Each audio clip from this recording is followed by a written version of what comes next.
Assalamualaikum warahmatullahi wabarakatuh. Selamat pagi sahabatku. Ya, sekarang saya sudah berada dengan orang yang sangat luar biasa di dataran rayon.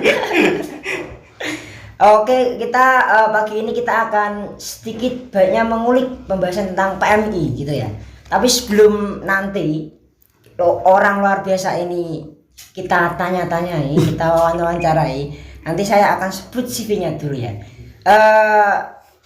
Yang ada di depan saya ini ada orang yang sangat luar biasa, seperti itu ya. Kita panggil ini adalah seorang pimpinan rayon. Jadi kita panggilan romantisnya itu adalah Yon gitu ya. Namanya itu adalah sahabat Fahrul Rozin. Dia itu riwayat pendidikannya di SDN 2 Logo apa ini Yon? Logo Pucang. Iya. Oh, ini daerah luar biasa, ini terpencil ya. Terus SMN Kandangan 3 Muhammad SMA Mualimin Kandangan. Kandangan ya? Iya. Itu kandang pitik. Yo, enggak. Oh, itu nama Jadi, desa. Sejarahnya Kandangan itu dulu banyak kuda di Oh, sana. Jadi banyak kuda. kandang jaran di Iya. sini sebenarnya. Tolong jangan salah persepsi ya. Ini desa bukan kandang. Itu. Lanjut itu di IAIN Salatiga. Dan riwayat organisasinya itu adalah yang pertama PIK Remaja Nurul Fata Desa Logo Pucang. Ini remaja masjid atau apa ya? Enggak, ini sebenarnya lebih ke organisasi sosial kepemudaan. Yang mana di situ organisasi mengembangkan tentang pentingnya untuk kita menjaga diri kita dari hal-hal yang negatif seperti narkoba, seks bebas dan sebagainya. Tuh kan, orang luar biasa kan? Ya. Memang kalian itu nonton ini insya Allah langsung luar biasa kan? Selanjutnya itu IPNU PAC Kecamatan Kandangan ya. Kandangan tadi desa ya. Selanjutnya yaitu PMI Rayon Syariah Zubair Umar Al-Jailani, dan dia sebagai pimpinan tertinggi ya. Kita panggil Yan Ocin. Oke. Kita langsung bahas ke materi aja ya. Ya, Oke. santai aja. Kita bahasnya santai ya. Tapi sebelumnya mohon maaf gak izin karena saya sambil rokok gitu ya. Oke, gak apa ya. Memang ini rokok saya sebenarnya. Cuma gak apa. So, karena memang pimpinan itu harus kita junjung tinggi-tinggi ya. Oke, yang pertama ini saya masih ingin mengetahui ya tentang PMI ya. Kenapa dan ini PMI loh ya. Nah, ini saya ingin mengetahui apa sih PMI itu ya. Oke, sebelumnya saya ucapkan terima kasih kepada Departemen Kaderisasi yang bekerja sama saat ini dengan Departemen Jarkompedia yang mana telah menyelenggarakan kegiatan yang semacam ini yang membuat kedekatan kita harus dilewatkan secara daring. Tetapi dari Departemen Kaderisasi dan Jarkom memiliki inisiatif untuk memberikan wadah kepada sahabat-sahabat semua untuk lebih dalam lagi mengenal terkait PMI dan secara umumnya dan rayon syariah secara khususnya. Oke, untuk PMI sendiri yaitu terdiri dari 4 kata, yaitu Pergerakan Mahasiswa Islam Indonesia, yang mana dalam PMI ini, organisasi PMI ini kita bergerak dalam 3 hal, yaitu pertama mahasiswa karena kita basis masanya mahasiswa, yang kedua adalah Islam, yang ketiga adalah Indonesia. Jadi organisasi PMI ini adalah bukan organisasi yang kemudian hanya berkutat pada masalah keagamaan saja, tapi juga memikirkan hal-hal yang berkaitan dengan kebangsaan, kemasyarakatan dan sebagainya. Jadi ruang lingkup di PMI ini cukup luas sekali, dan paling penting juga bahwa ideologi dari yang diyakini di PMI adalah ideologi Ahlus Sunnah wal Jamaah Nahdliyah, yang mana ideologi ini adalah ideologi yang moderat, yang nasionalis, bukan kemudian ideologi yang kaku dan radikal seperti itu, sahabat Irul. Oh iya, jadi intinya PMI itu basis masa di mahasiswa. Apa nanti mahasiswa memang dibentuk untuk menjadi seorang pendakwah ya? Atau memang dia itu sebagai salah satu motor penggerak untuk ideologi moderat seperti itu?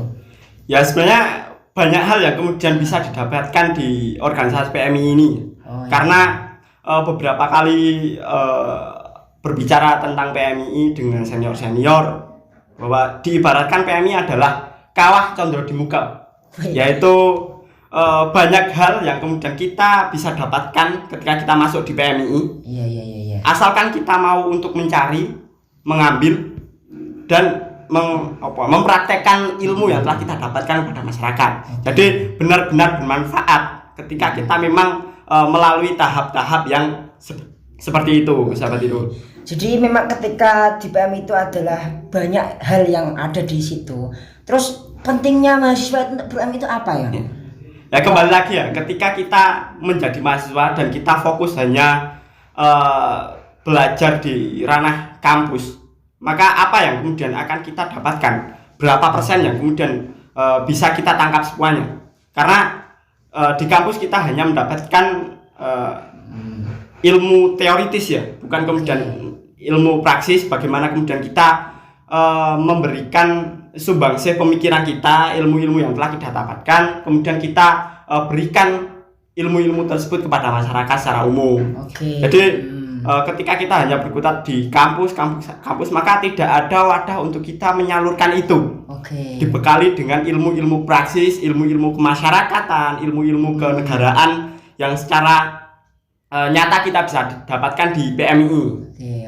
Jadi memang sangat penting sekali ya untuk mahasiswa itu berorganisasi tapi ber-PMI juga. Iya. Tapi gini ya, ketika seorang itu tidak berorganisasi dan dia tidak ber-PMI istilahnya, ada hal apa yang tidak bisa dia temukan ketika dia di luar kita itu ya, agar mahasiswa yang memang belum berorganisasi ikut berorganisasi dan memang dia bisa mengembangkan.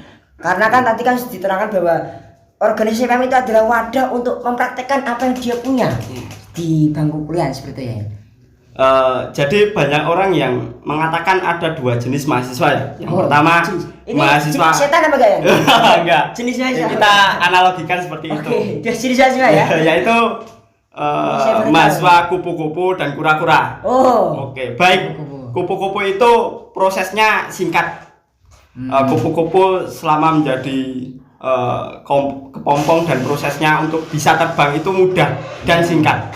Berbeda dengan kura-kura, yang mana kura-kura itu cenderung lamban untuk berjalan, prosesnya lamban. Tetapi yang perlu digarisbawahi adalah kura itu memiliki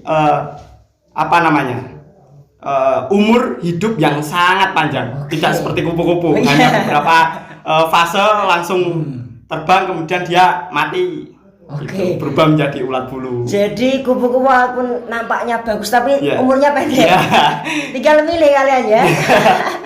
Jadi pentingnya kemudian kita mendalami sebuah proses, apalagi di era disrupsi ini, di era 4.0, kita dituntut untuk memiliki ciri khas diri kita, yang mana kemudian itu menjadi ibaratnya menjadi benteng untuk kita, menjadi daya jual kita untuk kehidupan yang akan datang menuju Indonesia Emas 2045. Itu sahabat Tiru. Memang luar biasa yang saya ini ya.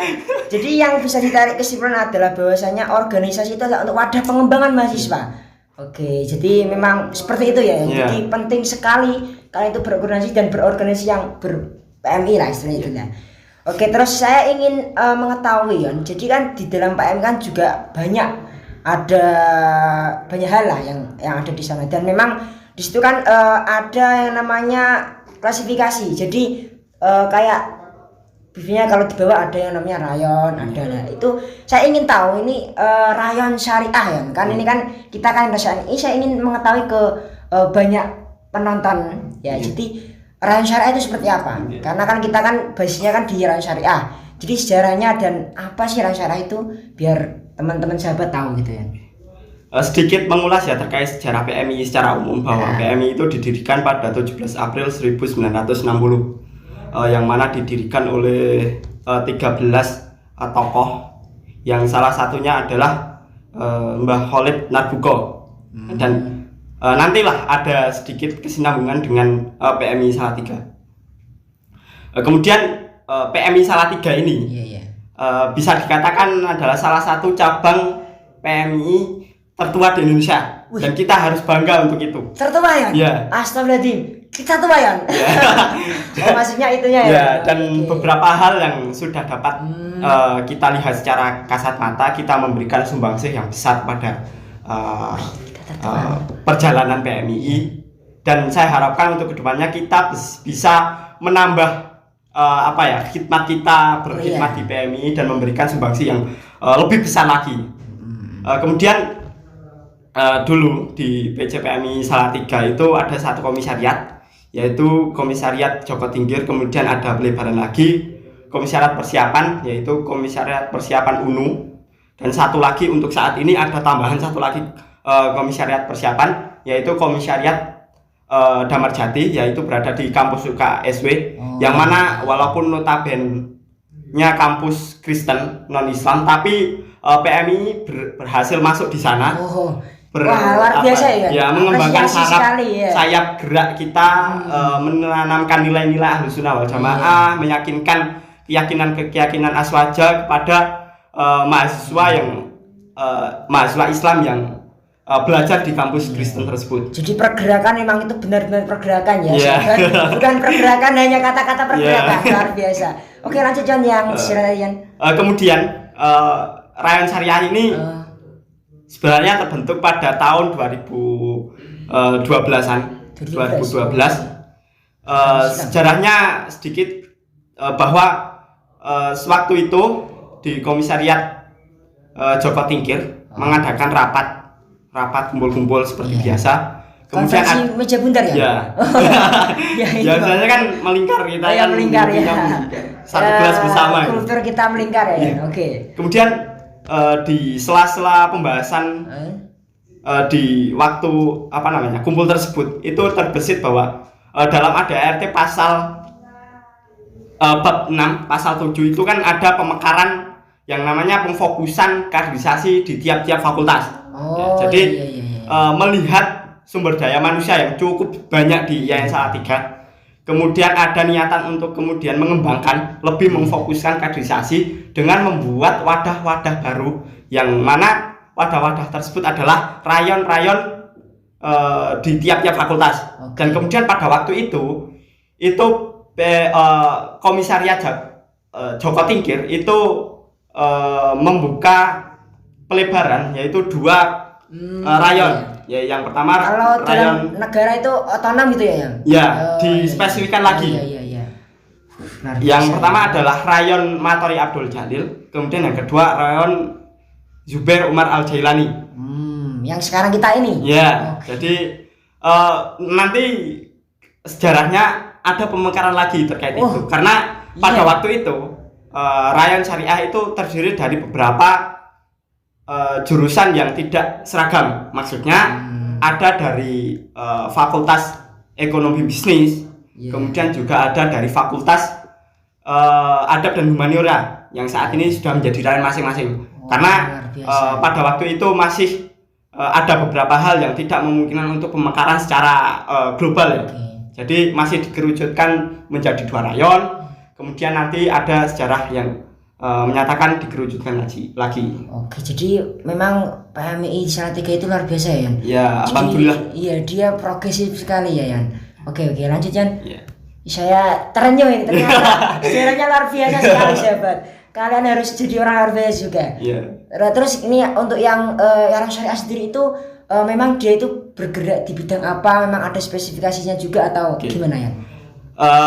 Yang pertama saya ingin sampaikan bahwa dari pasca pemekaran kedua rayon itu ada juga sejarah-sejarah yang kemudian menghantarkan kita sampai saat ini menjadi saya katakan sekuat ini, sesolid ini. Jadi dulu pertama ketua rayonnya itu pada tahun 2012 adalah sahabat Lukman Hakim. Sahabat Lukman Hakim ya. Membawahi 2 jurusan kalau tidak salah. Kemudian itu jurusan apa aja itu ya? Kalau dulu Ahwalus Sasiyah, yaitu yang saat ini menjadi HKI, dan kemudian ekonomi syariah atau perbankan syariah dari FEBI. Sekarang sudah beda kampus dari kita ya. Kemudian yang periode selanjutnya itu adalah sahabat Roisul Umam pada periode 2012-2013. Kemudian dilanjutkan estafet kepengurusannya oleh sahabat Aziz pada periode 2013-14. Kemudian sahabat Jukri 2014-15. Kemudian setelah sahabat pada waktu kepengurusan sahabat Jukri ini ada spesifikasi lagi, yaitu lagi pembagian pembedahan, yaitu memang luar biasa dari fakultas teman-teman Usuludin dan fakultas FEBI itu dibuat rayon sendiri-sendiri. Dipisah. Kemudian rayon syariah itu terfokus pada bidang hukum, yaitu diisi oleh sahabat-sahabat yang berada di jurusan hukum, yaitu ada hukum keluarga Islam, hukum ekonomi syariah, dan hukum tata negara sampai saat ini. Jadi memang luar biasa sekali ya, sejarah panjang yang memang luar biasa sekali. Jadi memang PMI itu memang selalu beristihad untuk lebih baik lagi ya, Yan.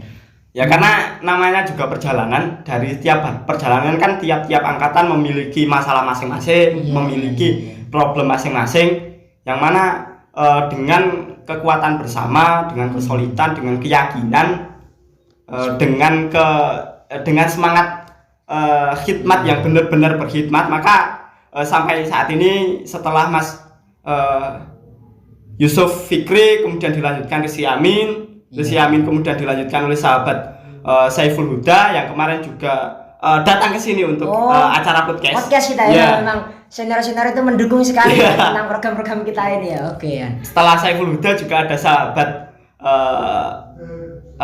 Lukman Hakim juga. Namanya sama tapi beda orang kan? Ya, beda orang, karena beda orang ya. Kayaknya nama Lukman Hakim itu banyak sekali ya. Jadi jangan salah persepsi ya. Lukman Hakim yang pertama itu bukan Lukman yang ini ya. Kemudian setelah Lukman Hakim di periode 2017-18 dilanjutkan oleh sahabat Ihsan Hidayat pada periode 18-19. Dan setelah itu saya kepengurusan kita bersama. Gitu. Jadi ya, sejarah panjang rayon syariah itu seperti itu, sahabat. Jadi kalian itu harus mengetahui agar kalian itu bisa lebih menanamkan rasa cinta, karena kita itu juga tidak mungkin kita itu tanpa adanya sesuatu dan lebih baik gitu ya. Jadi memang saya merasa kagum sekali. Ini sangat luar biasa sekali. Ini memang jadi gini kan tadi kan dikatakan bahwasanya orang saya itu lebih diprioritaskan ke bidang hukumnya. Jadi apakah ada suatu jalan yang memang untuk bisa spesifikasi itu terwujud gitu ya? Atau memang ada apa dengan cara apa seperti itu? Jadi ada keunikan tersendiri di rayon syariah ya. Unik ya. Keunikan tersendiri bahwa ini menjadi salah satu ciri kita, ciri yang kemudian selalu kita gaung-gaungkan bersama bahwa ZUJ Wani. Biasanya seperti itu slogannya ya, untuk menambah semangat dan spirit kita. Ya, solidaritas kita, maka ketika ada kata ZUJ Wani, gitu sahabat Irul. Kamu tahu ya, ZUJ Wani. Seperti itu. Jadi di rayon syariah ini dari tiap-tiap jurusan ada juga wadah spesifikasi lagi, yaitu ciri unik dari rayon syariah adalah adanya anak rayon. Ada anak rayon, jadi hamil apa gimana ya? Siapa bapaknya? Gitu. Jadi anak rayon gimana maksudnya itu? Munculnya anak rayon ini yang pertama adalah sebagai sarana pelebaran sayap gerak rayon syariah untuk dapat menjangkau lini-lini grassroots secara keseluruhan, secara masif, secara secara mendalam lewat anak rayon. Jadi anak rayon ini berada pada lingkup tiap-tiap jurusan. Kalau di jurusan HKI, hukum keluarga Islam, itu ada namanya anak rayon Damarjati. Damarjati, itu di HKI. Kemudian di jurusan hukum ekonomi syariah itu ada namanya anak rayon Imam Baihaqi. Kemudian di jurusan hukum tata negara itu ada namanya anak rayon Niti Negoro, Oke. yang mana di tiap-tiap anak rayon itu memiliki fokus garapan masing-masing, Oke. kemudian memiliki kewenangan masing-masing untuk mengatur berjalannya kegiatan-kegiatan yang nantinya akan dilaksanakan oleh anak rayon berdasarkan kesepakatan dari teman-teman yang ada di dalamnya. Oke. Jadi seperti itu sahabat itu. Jadi ada pelebaran sayap gerak gitu ya. Ya. Ini memang sangat-sangat biasanya apa ini kan? Sangat-sangat apa ini ya? Luar biasa. Luar biasa. Ya ini saya mengucap luar biasa terus memang saya ini tercengang kan. Sampai segitunya dia itu untuk membina mahasiswa gitu loh. Jadi memang berkhidmat itu ya harus tenaga juga, pikiran dan lain-lain sampai terciptanya anak rayon itu. Jadi anak rayon itu adalah merupakan instrumen untuk bisa menanamkan ciri khusus hukumnya itu ya. Iya. Oh. Jadi iya. seperti itu ya, karena melihat basis massa di Rayon Syariah sendiri cukup banyak. Dan kemudian teman-teman senior dahulu itu memiliki pemikiran bagaimana untuk merumuskan sesuatu untuk menjangkau mahasiswa secara umum, secara khusus dengan wadah yang baik dan benar. Jadi diadakan anak rayon. Oke, jadi adanya anak rayon untuk mewadahi semua itu ya. Oke, jadi memang caranya itu dengan agar semua itu bisa terrangkul oleh PMI itu membuatkan wadah-wadah di tiap-tiap jurusan. Sahabat, kalian harus ikut PMI Syariah karena kita sudah membuatkan wadah untuk kalian gitu ya. Ya, makanya kembali kan ketika kita katakan bahwa PMI adalah kawah candra di muka. Maka dalam sebuah kawah tersebut yang menyediakan banyak hal, maka kita tinggal mengambil. Dan ibaratnya untuk memasukkan kepada diri kita dengan proses, dengan ketekunan, dengan semangat, maka nanti pasti juga kita akan mendapatkan hasilnya. Gitu. Iya. Luar biasa. Jadi ibarat PMI itu sebuah pohon yang memang rantingnya banyak dan ada buah-buahnya. Kita sebelum mahasiswa tinggal mengambil buahnya. Tapi ketika kita ngambil buah harus ada prosesnya itu karena agak tinggi. Jadi perlu genter, perlu apa, sugi-sugian gitu ya. Oke, jadi selain anak rayon karena kan nggak mungkin hanya instrumen itu saja yang dibuat oleh PMI Rayon Syariah untuk menambah tadi tentang keilmuan dan lain-lain di tiap-tiap itu. Ada apa lagi gitu ya? Saya kagum karena ini kayaknya ada banyak hal yang memang masih tertutupi ini. Kita wawancari sampai semuanya ini keluar semua gitu. Jadi ini salah satu pertanyaan yang sebenarnya saya tunggu-tunggu ya. Oh iya. Karena memang pembinaan di PMI begitu masif, begitu terarah, bahwa dengan munculnya anak rayon itu kita kepengurusan PMI masih merasa belum cukup untuk membina. Masih belum cukup. Padahal itu sudah kayaknya itu sudah mencakup semua.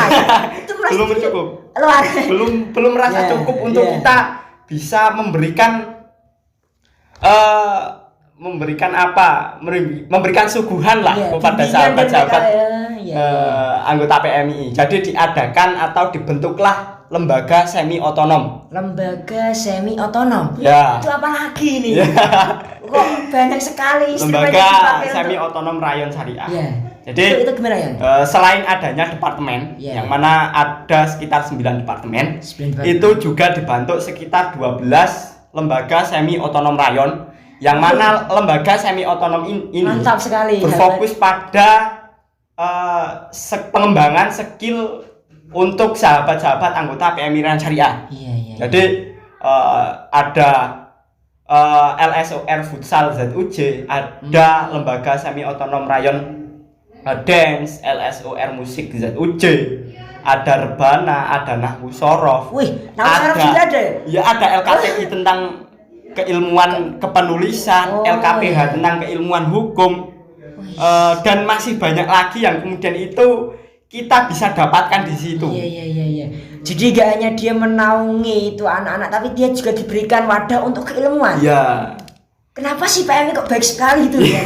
Karena kita melihat bahwa kondisi saat ini, di era disrupsi saat ini, di era 4.0, kita dituntut untuk kemudian memiliki ciri, memiliki kekhasan guna sebagai alat kita, sebagai benteng kita, sebagai nilai jual kita untuk kehidupan yang akan datang, kehidupan mendatang. Jadi benar-benar ini loh, PMI telah memberikan, PMI Rayon Syariah telah memberikan wadah-wadah, maka silahkan untuk sahabat-sahabat semua ikuti.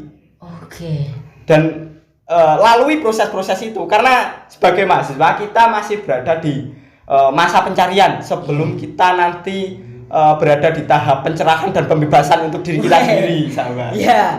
Pencarian, pembebasan. Pencarian, pencerahan dan pembebasan. Itu slogan dari Yon Ojin.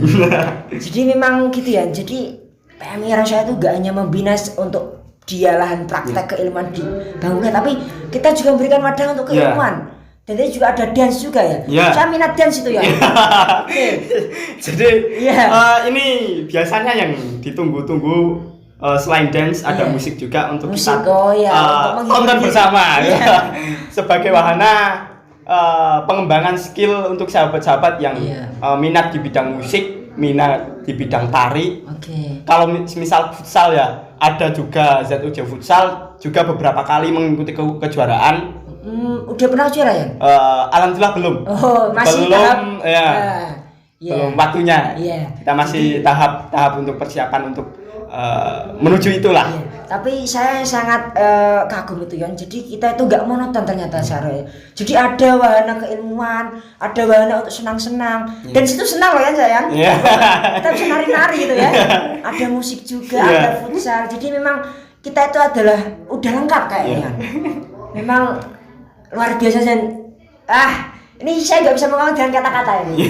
Banyaknya instrumen untuk membina mahasiswa. Jadi pergerakan mahasiswa Islam Indonesia itu memang sudah dihayati dengan adanya kita itu membuat wadah-wadah pengembangan praktek juga. Itu hanya sekilas ya nanti untuk gini. Jadi saya sangat berterima kasih karena memang pembahasan kita kan untuk memberitahu bahwa kita itu memberikan wadah, gak hanya wadah untuk kalian praktek, tapi keilmuan dan untuk kalian itu bisa melakukan entah itu yang susah jadi senang, yang stres jadi tambah stres, yang stres tambah senang gitu ya. Oke, jadi nanti kan saya pinginnya itu kita lanjut Jon, karena nanti kan ini biar penasaran. Ini tuh hanya cover saja ya teman-teman, sahabat-sahabat ya. Ini hanya cover yang ada di Rayon Syariah. Masih nanti kita akan bahas tentang itu LKPH, Lembaga Kajian Hukum nggak itu ya, LKTI penulisan juga. Jadi nanti saya pertemuannya saya akan bahas itu ya. Jadi biar mereka itu nanti menunggu ya. Jadi saya sangat berterima kasih kepada Yon Ojin, seorang yang tertinggi di Rayon karena sudah mau saya wawancarai gitu ya untuk memperkenalkan Rayon Syariah dan PMI itu apa dan pentingnya mahasiswa itu harus ber-PMI dan berkuliah tadi. Jadi saya cukupkan dulu ya kan. Saya cukupkan dulu karena ya waktu juga kan ini sudah lama ya. Nanti kalian juga ini kok lama-lama ini saya udah mau sholat dan lain-lain kan. Penontonnya kan luar biasa sekali. Jadi saya tutup ya pemirsa. Ada closing statement boleh? Boleh ya. Oke. Jadi ini closing statement dari Yon Ojin. Jadi PMI telah memberikan sesuatu hal yang kemudian mungkin kita tidak dapatkan di organisasi lain. Maka untuk sahabat-sahabat semua silahkan untuk kemudian kita berkhidmat bersama di PMI, kita menjalin kekeluargaan bersama di PMI. Nanti kalian akan mendapatkan sesuatu hal yang mungkin akan menjadi ibaratnya kenangan yang sulit untuk kalian dapatkan di organisasi lain, sulit untuk kalian lupakan. Jadi selain hal-hal yang bersifat keilmuan, kita juga mendapatkan bonus relasi, teman, keluarga dan lain sebagainya. Dan kemudian perlu saya katakan bahwa setiap kali ada kegiatan atau acara, satu hal yang ingin saya katakan bahwa panjang umur untuk seluruh para penggerak. Jangan takut untuk merubah perubahan dan selalu semangat. Dan apa yang kemudian kita lakukan semoga berpengaruh untuk diri kita, untuk masyarakat sekitar, untuk bangsa, untuk agama dan untuk semuanya. Oke, luar biasa. Jadi ada slogan di PMI yang namanya Salam Pergerakan. Salam. Sekian dari saya. Assalamualaikum warahmatullahi wabarakatuh.